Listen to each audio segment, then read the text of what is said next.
कल रात जो वॉइस नोट मैंने सुना था वो सिर्फ समीर का नहीं था। उसमें मेरी भी आवाज़ थी, लेकिन मैंने वो कभी रिकॉर्ड ही नहीं की थी। सबसे डर की बात ये नहीं है, डर की बात ये है कि वो वॉइस नोट अभी भी रिकॉर्ड हो रहा है, और जो आवाज़ रिकॉर्ड हो रही है वो मेरे रूम के अंदर से आ रही है। Welcome to Ashiq fear files. मैं हूँ आशिक चौधरी, और अगर तुम रियल हॉरर स्टोरी देखना चाहते हो तो चैनल को सब्सक्राइब करके वीडियो को लाइक ज़रूर करिए। तो दोस्तों, हेडफोन लगा लो, क्योंकि आज की स्टोरी तुम्हें अकेला बिल्कुल भी नहीं छोड़ेगी। जहाँ पार्ट फर्स्ट ख़त्म हुआ था वहाँ सब कुछ और भी डेंजर हो गया था। मेरे हाथ में समीर का फ़ोन था और उसमें मेरी ही आवाज़ रिकॉर्ड हो रही थी। मैंने तुरंत रिकॉर्डिंग बंद करने की कोशिश की, लेकिन स्क्रीन फ्रीज हो गई और एक मैसेज पॉप हुआ, डोंट स्टॉप इट। मेरे पीछे से हल्की सी सांस लेने की आवाज़ आई। मैंने धीरे से मुड़ा और रूम में कोई नहीं था। फिर समीर के फ़ोन पर एक नया नोटिफिकेशन आया, लाइव लोकेशन अपडेटेड, और इस बार लोकेशन मेरे घर के अंदर शोर हो रही थी। मैं डर के मारे अपना फ़ोन निकाला और अपने ही नंबर पर कॉल किया।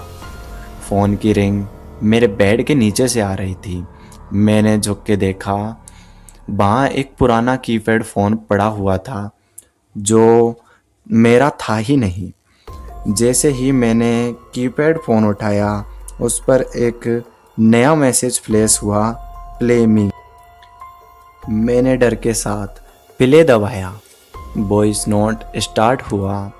समीर चिल्ला रहा था, आशिक मत आ, ये जगह जिंदा नहीं है। फिर अचानक उसकी आवाज़ रुक गई और एक हैवी ब्रीथिंग स्टार्ट हुई जो बिल्कुल मेरे पीछे से आ रही थी। मैं तुरंत पीछे मुड़ा और इस बार मुझे एक शैडो दिखाई दी जो बाल पर मूव कर रही थी, लेकिन रूम में कोई नहीं था।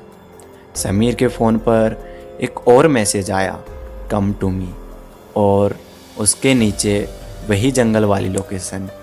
जैसे ही मैंने लोकेशन खोली, स्क्रीन पर एक इमेज फ्लैश हुई।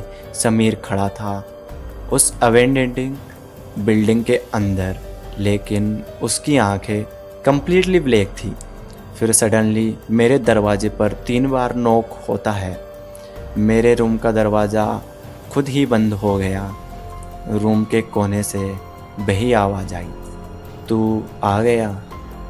मेरी हार्ट ब्रेकिंग कंट्रोल से बाहर थी। मैंने डर के साथ कहा, समीर तू है क्या? फिर धीरे से जवाब आया, समीर अब नहीं है। और उस मोमेंट पे मुझे समझ आ गया था, जो भी था वो समीर के साथ नहीं था, वो अब मेरे साथ था। मैंने हिम्मत करके दरवाज़ा खोला और बाहर देखा। गेट के बाहर वही कीपैड फ़ोन फिर से पड़ा हुआ था, लेकिन इस बार उस पर एक नया वॉइस नोट रिकॉर्ड हो रहा था और उसमें सिर्फ एक लाइन थी, जंगल आओ वरना सबको ले जाऊंगा।